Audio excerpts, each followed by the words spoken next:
RX Television on RxMuscle.com. This is Ask Dave, better known as hashtag Ask Dave, brought to you by Species Nutrition. Visit speciesnutrition.com. I'm your host, Sadiq Faruqi. This is your weekly 30-minute question and answer show with Dave Palumbo. All your questions on diet, training, supplementation, IFBB pros, competitions, and more. Yesterday, of course, the exclusive interview with Dallas McCarver. If you haven't already seen it, we're going to hold off on exactly what he announced on the show. But as we go to Dave now at Cape Coral, Florida, Dave, we're joined yesterday by Dallas McCarver, who had a mighty big announcement, an industry-shaking announcement on the airwaves of RX Television.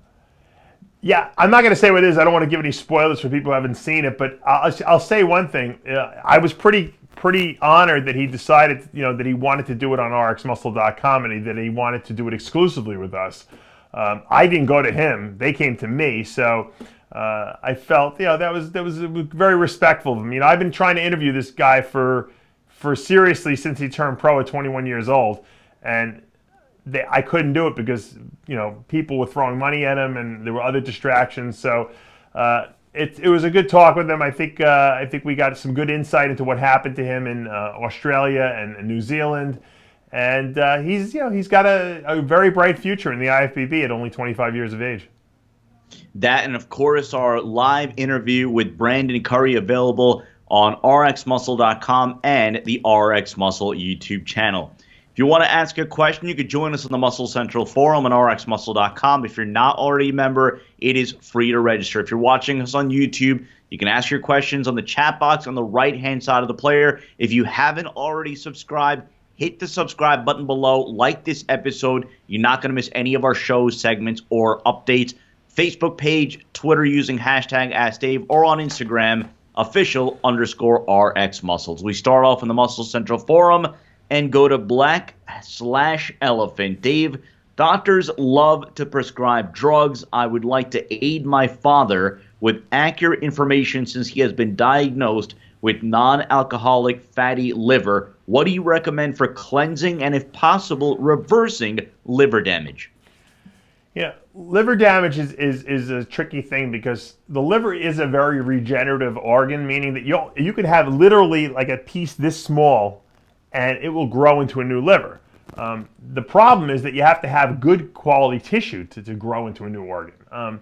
So sometimes when you had years and years of damage to your liver, it becomes sclerotic or scarred over essentially, and it becomes that part of the liver becomes non-functional. So even if it grows, and a lot of times the liver will expand, it's still not functional. What we want working in the liver is the biliary ducts. Those are the ducts that dump the bile into the gallbladder, which is right next to the liver. The biliary ducts don't just dump bile into the gallbladder. It also dumps all the junk that the liver breaks down through those ducts. When the liver is swollen or it's irritated or inflamed, those ducts get narrowed off and cut off, and then the junk can't get out of the liver, and it backs up into the liver, and that makes the liver swell even more. And then eventually that will lead to scar tissue laying down. That's what we call cirrhosis. And usually non-alcoholic cirrhosis, it refers to the fact that it's not being induced by alcohol abuse. What that could be, whether it be steroid abuse, poisons you've been environmentally exposed to, that's hard to sell. It's impossible to predict what that is. If the sclerotic damage, or if there has been no scar tissue laid down and the liver is just a little beaten up, a lot of times we could see regeneration. So we want to take supplements that open those biliary ducts, let that junk get out of the liver, detoxify it. I use a product called European Milk Thistle from Life Extension. I buy it at Amazon.com. And I like it because it's in a gel cap. It's not a water-soluble version of it. And I just from the research I've done, I think it's a little bit more absorbable. I've been using it for probably 5 years now, and I got to be honest with you, my liver function all comes back normal now. So it's pretty amazing. Give it a shot. Also, obviously, a good alkalinizing agent in the body can always help liver function as well. Try Bragg's apple cider vinegar, a tablespoon 3 times a day with 8 ounces of water. Wanted to give a quick shout out to one of our Australian viewers. We are fortunate to have viewers all over the world. At Twitter, they're at @InTheBlues_. They're in a guitar store in Australia. They pointed out something last iron debate about the microphone that I was using and how I was using it wrong. So I wanted to give them a shout out on that. Reminder, iron debate later today. Keep it at RxMuscle.com for the exact time, but we're going to be debating the new 185-pound division that Dave did a rant on. That rant is available at RxMuscle.com and the YouTube channel. Let's go to super heavyweight. Good question here, Dave. It may be too late by the time I get an answer, but what is the best way to quote-unquote fix being flat in the morning of a show without swelling up your gut? He asks, add sodium, a little water. Thanks, and I love what you do for this crazy sport we love. The trick is not to get too flat from the night before. So if you really look like you're ready to step on stage the night before the show, that's probably not a good sign because it means you're too dry. That's why in that circumstance, I usually put a junky meal in, like a burger and fries. And I know it sounds crazy the night before a show, but if you're not drinking anything, and I do it usually after 9 o'clock when I've already stopped people from drinking, that grease and salt and everything just gets into the muscle and it puts a little film on your body, which is exactly what you need because when you go to sleep now and you pee out all that extra water over the course of the night, which you'll be up peeing guaranteed, you'll wake up in the morning perfect. Now, if you wake up in the morning and you're flat because you didn't do that and you want to just combat that, I don't believe in drinking in the morning because once you start putting water in, it's going to go in all the wrong places. I'm a big believer in like eggs, pancakes, some syrup on there, just something really junky. That seems to light the body up a little bit better. If the person's severely dehydrated, then you're in trouble because now you have to start trying to play with fluid intake and salt intake, and then things can go wrong. So the trick is be prepared. The night before, if you're too lean, eat something that's going to give you a little buffer. Okay, if you're not lean enough, then you don't do that. Okay, if you look like you need to dry out the night before, I certainly wouldn't put a burger and fry in there. Let's stick on the Muscle Central forum and go to Big Al Williams. Dave, is the keto diet safe for someone who has minor gallbladder discomfort? And the corollary to that, what would be the best diet and supplements to keep it healthy? And I guess it meaning your gallbladder. Gallbladder is interesting because the gallbladder receives the bile that the liver produces, it concentrates it, and then whenever you eat fatty foods, it releases it. And basically, it's like laundry detergent. It basically takes these big, huge fat globules and breaks them into small pieces so that the lipase enzymes can then break down the fat globules into free fatty acids and glycerol molecules. So the gallbladder helps with fat digestion. It doesn't digest the fat, but it makes the fat globules smaller. Sometimes the gallbladder can sludge or get stones in it, which prevent the bile from being released. In those cases, a lot of people have to get the gallbladder removed. A good friend of mine just recently had some gallstones. He did a cleanse. It was, I got to get the exact amounts, but it was olive oil and lime juice. And he drank this crazy concoction. And he said the stuff that was coming out of him, that he was pooping out, these huge stones, really cleaned them out. If your gallbladder is still functional where they don't want to remove it, I would just, the ketogenic diet is fine as long as you're not eating difficult fat sources to digest. If you're eating red meat every meal, yeah, you're gonna be in pain and agony. If you're eating macadamia nut oil and omega-3 eggs and salmon, I guarantee it won't bother you. Let's go to our Instagram questions and check in with @flexing_Joe. Dave, hate the show. Do training masks really work? People swear they do. Well, it depends what you say work means, because work at what? Giving you better cardiovascular endurance? Possibly. Victor Conte, who from Balco fame, is very, very into this hypoxic training, and what he told me was that when you exercise aerobically, you want to wear these guys. He said the best thing to do is to wear oxygen. Okay, because you want to hyperoxygenate the muscles so they can work harder. He said that the hypoxia, or the lack of oxygen, the only time you should do that is while you're sleeping. That's why a lot of these endurance athletes sleep in these hyperbaric chambers. Okay? Why do you want to do that? Well, because while you're sleeping, and if you're in an oxygen-deprived state, it doesn't matter because you're asleep. But what will happen is your body will produce additional red blood cells to compensate for the lack of oxygen, okay? And that's tricking the body into giving your body better oxygen carrying capacity. So more oxygen when you're exercising, less oxygen when you're sleeping. That's the right way to do it. I know a lot of people put these training masks on thinking the hypoxia while they're training is going to make it better, but it's really not the case. Let's go to our Facebook page. Our Facebook page is RxMuscle.com, all one word. Let's go to Jamaliel Herrera. Dave, your thoughts on royal jelly for fertility. Also, any information on how to take HMG, dosage, and duration for getting the wife pregnant. Yeah. I don't know about royal bee jelly doing anything, but I'm willing to try it because I'm trying to have another baby right now. I might go get some after this is over. I doubt it works, though. But HMG definitely does, I can tell you that. 75 IUs, that's usually one bottle every other day for the duration of while you're trying to get her pregnant. That usually works well. You can combine that with 50 milligrams of Clomid every day, and probably anywhere from 1,000 to 2,000 1,000 to 2,000 IUs of HCG every other day. And once again, just stay on that protocol until the wife gets pregnant. Another thing, do not take any steroids. I have people texting me and emailing me constantly saying, is this your baby making protocol? And they put the HCG, the HMG, the Clomid, and then they put 200 milligrams of test and anthate. I'm like, no, who told you that? You cannot take exogenous testosterone and expect to be fertile. Does it happen every once in a while from people? Yes, but that's the exception rather than the rule. No steroids, no Proviron. Proviron's a steroid too, none of that. Just stick to the HMG, HCG, and the Clomid. Let's go to Stuart Walker. Dave, for a physique around 11 to 12% body fat, which is the best to harden/lean out? Anavar or Masteron, and what's the lowest effective dose of each, assuming a TRT dose is ran besides one of these compounds? Well, I've said it 1,000 times already. Steroids don't burn fat. Anavar doesn't burn fat. Masteron doesn't burn fat. Winstrol doesn't burn fat. They build muscle. Okay?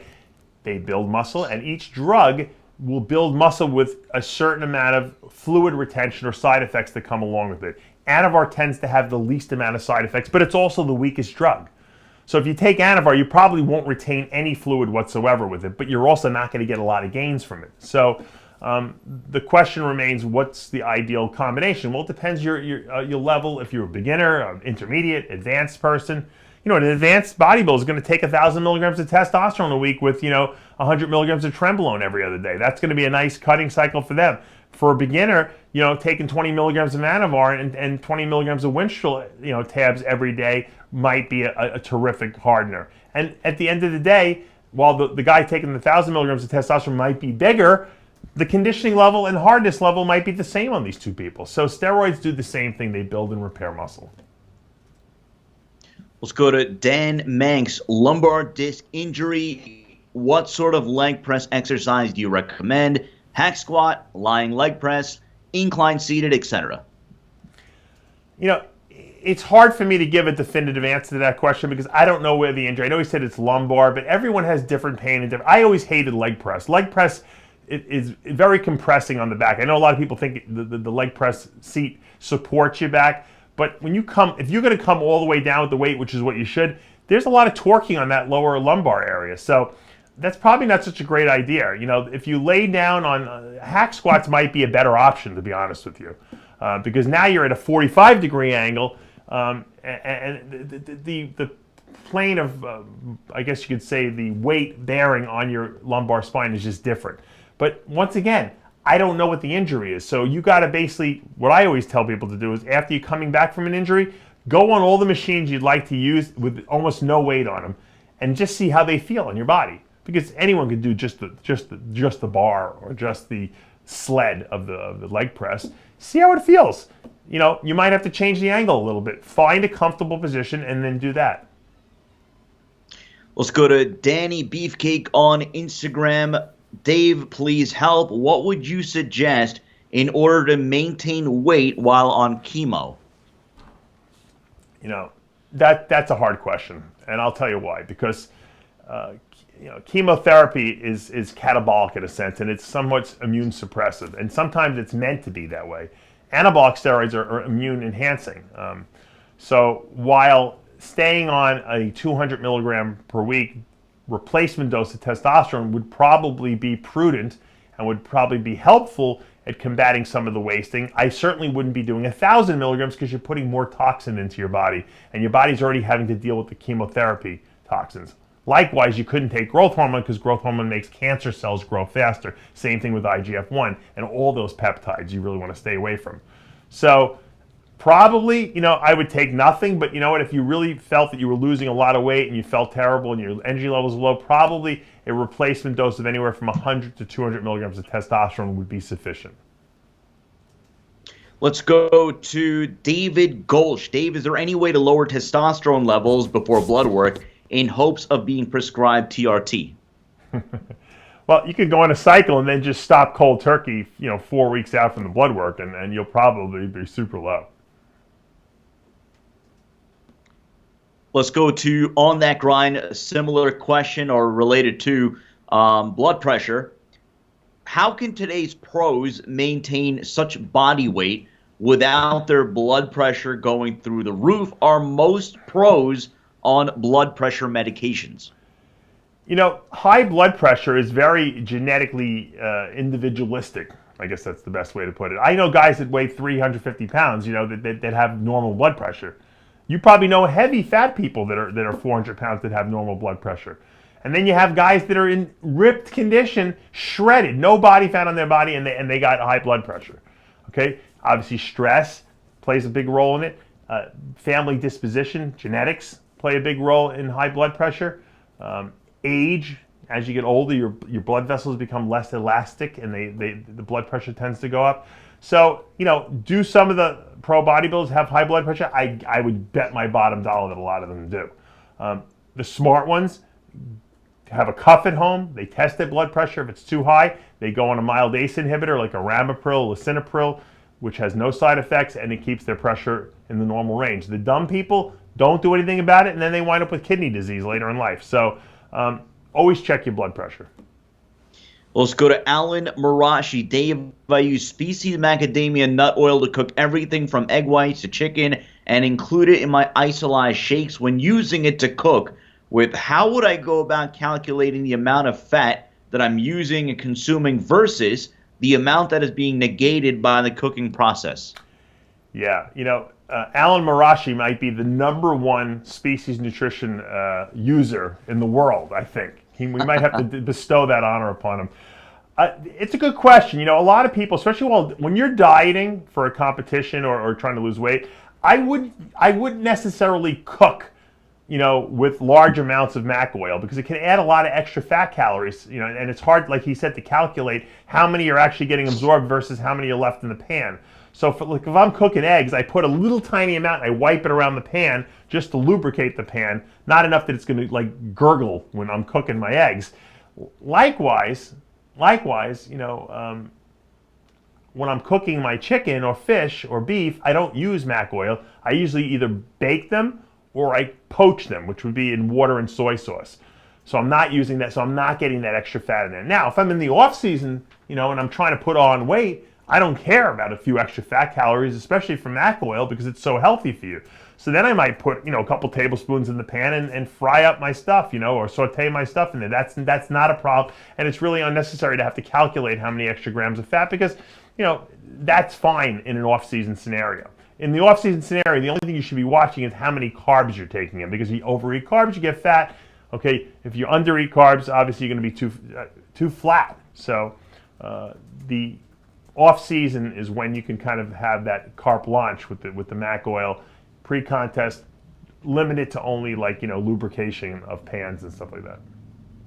Lee 305, what's the best, krill oil or fish oil? They pretty much do the same thing. They're the same omega-3 fat content in both. So I know everyone's using fish oil, and then they had to come out with something new. Well, you got to use krill; it's better. I feed krill to my fish, my tropical fish. Baleen whales, eat krill, or whatever. Well, most whales eat krill. It's copiously found. However, salmon, wild-caught salmon oil, which is what I use in my Omega Life formula, happens to, I think, be like the gold standard of fish oil, of omega-3 oils. You kind of have different grades of them, but even anchovies is really good, and mackerel is really good. Those fishes that just naturally have a high amount of omega-3 content because they eat a lot of other fish that eat that have omega-3s in them, or they eat a lot of algae, which and then enables them to produce their own omega-3s. Those are the fish you want to go after. So I think fish oil coming from fishes, krill oil coming from krill, I think it's comparable to each other. I do find that the krill oil is more expensive, however, and that's why I usually shy away from that.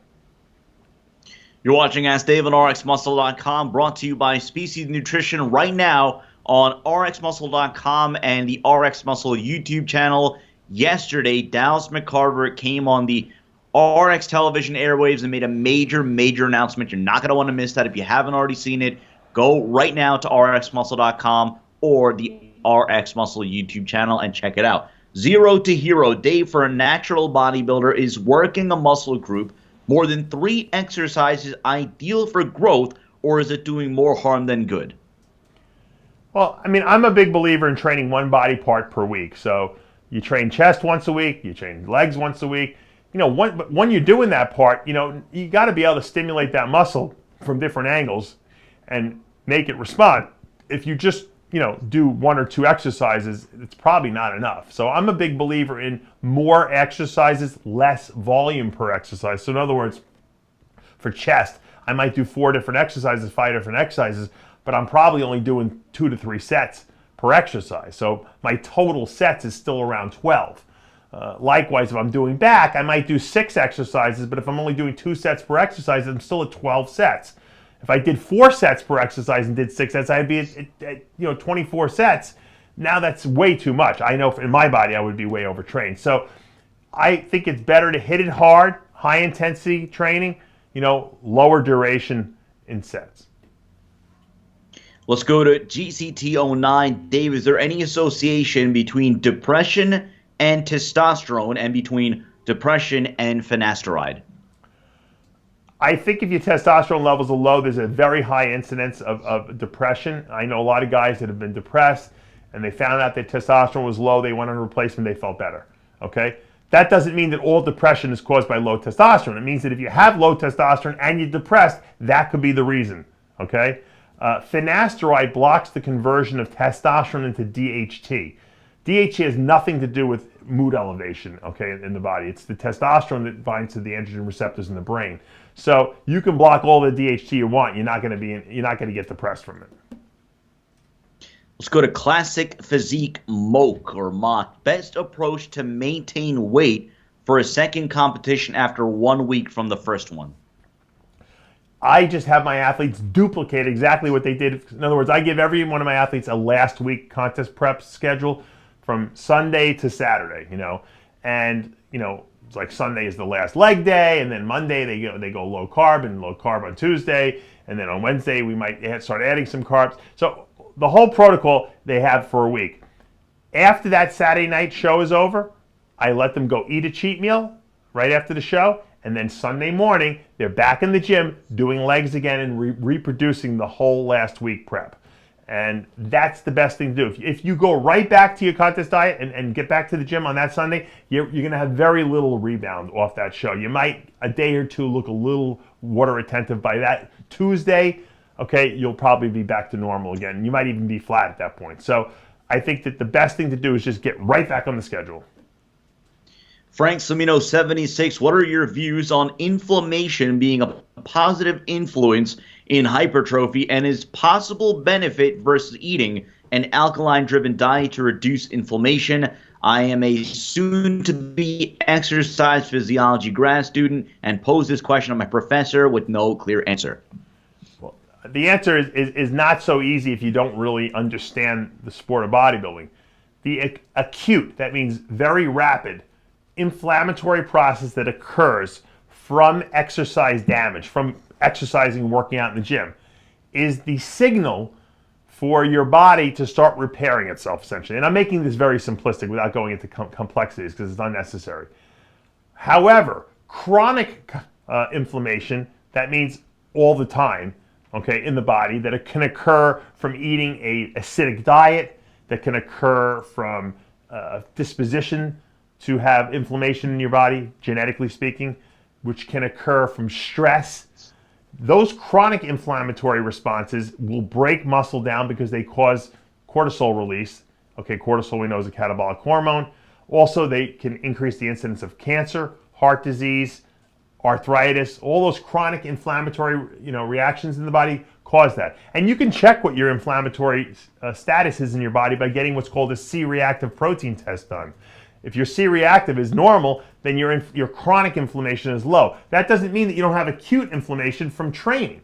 That's why you don't really want to take ibuprofen, which inhibits inflammatory responses in the body, after you work out or even before you work out, for the matter. I never used ibuprofen my entire bodybuilding career. If I ever had pain, I would take Tylenol. Or if I had chronic, like really severe pain from an operation, you take Tylenol, which is Percocet, Tylenol with oxycodone. Once again, you're not inhibiting the inflammatory reactions in the body. That's the key. The acute ones, the ones that occur from getting under a squat bar and squatting. So you have to differentiate between these two. And when you realize that there's two different aspects of it, that makes perfect logical sense. They did a study in old 90-year-old people. They found that when they gave them NSAIDs, when they gave them ibuprofen, they actually put muscle on. And so conventional wisdom would say, well, that's exactly the opposite of what Dave just said. Well, in older people, they are chronically inflamed all the time. A lot of them are. So there's so much inflammation that if you reduce some of it with an ibuprofen type of pill, they actually will recover better from their workouts. I know it sounds logic backwards, but it's not. Because too much inflammation is not good also for muscle growth. But in most case scenarios, we want to limit chronic inflammation with, like I said, an alkalinized diet, eating properly, taking your calcium supplements, keep trying to get enough rest at night, de-stressing, okay? And then the acute inflammatory responses that occur in the gym are fine. We'll take one more question. This one from Mitchell Weir. Becky, Dave, can I inject AC HCG intramuscular? And if so, can I put it in the same syringe with oil-based compounds like Test E? No, I would do the HCG in an insulin pen and just put it right into your deltoid intramuscularly. Intramuscular is the way I would recommend you do everything. The only thing you do subcutaneous is insulin. No matter what people tell you about GH and peptides, you just put it right into your delt muscle with an insulin pen. That's the easiest, most effective way to get it into the bloodstream. Okay? A lot of people don't understand that. But you don't, and also you don't really want to mix protein hormones with steroid hormones. So you don't put HCG or growth hormone in the same syringe with a testosterone and an anthate shot. It just does not done. That's going to do it for this episode of Ask Dave, brought to you by Species Nutrition. Visit speciesnutrition.com. For Johnny Siles and Dave Palumbo, I'm Sadiq Faruqi. We'll see you next time.